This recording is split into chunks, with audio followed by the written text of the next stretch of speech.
Je me suis dirigé plus vers le social et l'humanitaire parce que simplement un jour, je me suis retrouvé pratiquement à la rue en 5 minutes. Et c'était l'époque des sans-papiers de Saint-Bernard, l'époque du dragon aussi, avec l'abbé Pierre qui avait squatté un immeuble dans le 6e. Et Saint-Bernard, c'était vraiment le déclencheur de tout. Je touchais les RMI à l'époque, parce que c'est la seule ressource que j'avais. J'ai vécu toute la période de Saint-Bernard, de l'intérieur de l'église, avec les familles africaines. Et les comédiens qui étaient là en support, comme Béard, Stanislas Nordet, etc., etc. Et bon, cet épisode était tellement fort que quand on a été viré par les CRS, par des milliers de CRS qui ont pris d'assaut l'église, ça laisse des traces, quoi. Et mon premier réflexe, bien que j'avais pas de fric, c'était de faire un film là-dessus. C'était un docu-fiction, un petit peu, donc il y avait d'un côté, il y a des comédiens comme Denis Lavant, Dominique Pinon, Emmanuel Béard aussi, qui est venu. Enfin, il y avait plein de gens qui sont mobilisés pour faire ce film-là. Et finalement, on a mis plus d'1 an et demi, et au final, il y avait à peu près 600 bénévoles de tous bords, donc beaucoup de techniciens, comédiens, etc., qui nous ont aidés à faire ce film-là. Et on a fait un long métrage avec pratiquement 0 francs, rien que par ce élan de solidarité.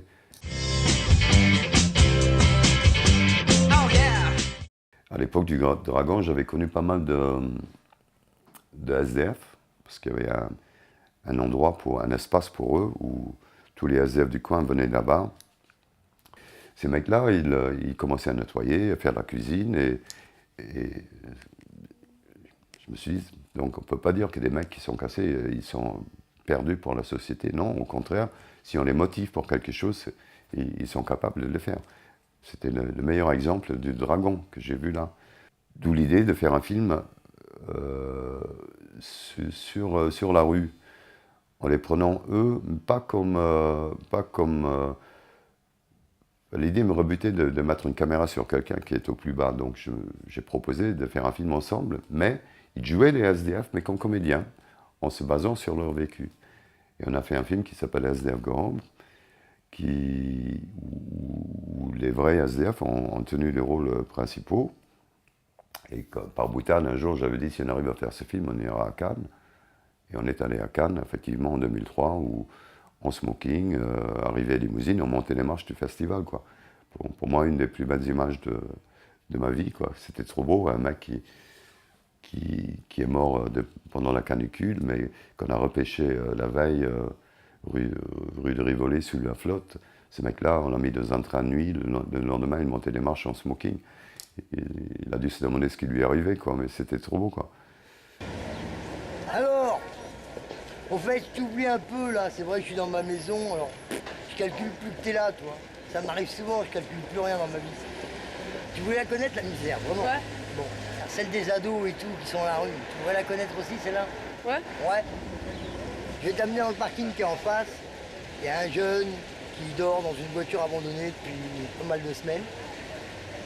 Tu vas la connaître, la misère. Allez, viens. Ok. On est parti. En faisant ce film, j'ai appris plein de trucs sur la rue. Et je me suis dit, bon, peut-être qu'il faut vraiment faire un documentaire pour montrer ce que c'est la rue. Et pour ça, il ne faut pas se mouiller, il faut d'abord connaître des SDF, il faut être accepté par eux. Et comme j'en connaissais, grâce un petit peu au Dragon, en leur proposant l'idée, ils ont accepté et le film, il est parti comme ça. Je bois un petit coup à la maison. Ah, Titi, il est bien parce qu'il sort de Nanterre, là. Et les Bleus l'ont ramené. Bien propre. Hein? Bien Parce que sûr, là, c'est là, vrai. il a une belle gueule, là, Titi. Hein. Ah là là, quand tu le vois déglinguer pendant 3-4 jours, là, Attends qu'il ait fini ce litre là, tu vas voir. On va le Ça va déglinguer. changer Hein? un peu de situation. Ah ouais, situation de... Les gens qui vont regarder ce film vont vivre 90 minutes avec des SDF. Et ça, c'est un petit peu le but que j'aimerais atteindre, c'est que les gens, que le regard après change sur ces gens-là. Eh, tu veux goûter? J'ai mangé. Vaya. Attends, je termine de manger, moi. Qui paye? C'est moi qui paye. Ah, vas-y, tu t'arrives quoi, là? Ah ben c'est maintenant, Mais c'est à la maison d'arrêt. Car moi j'y suis. Ah, putain, vas-y, là, tu m'as poussé, là. Putain, vas-y, Titi, calme-toi, là. Et je sais Non. pas. C'est pas fini encore. Ah ouais, putain. Putain, C'est pas fini encore. eh, vas-y, écoute. Tout ça, va là-bas. Tout ça où je serai moi. Ah ouais, d'accord. Ah ouais, tu veux jouer à ça, vas-y. Carton écrit, merde, dégage, vas-y. En direct.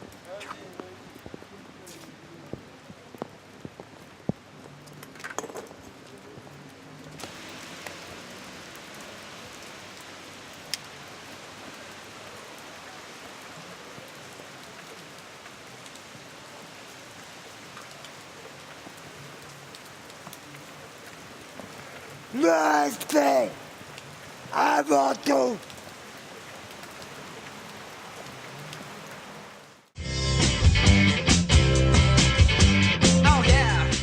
J'ai écrit une fiction qui s'appelle Egotha, qui est un petit peu le pendant de Pignon sur rue, et qui amène aussi Pignon sur rue, parce que c'est une jeune fille qui s'appelle Egotha, issue d'un milieu bourgeois ou même la haute finance, qui a comme idéal un petit peu une amie à elle qui, elle, est ONG et qui est au service des autres.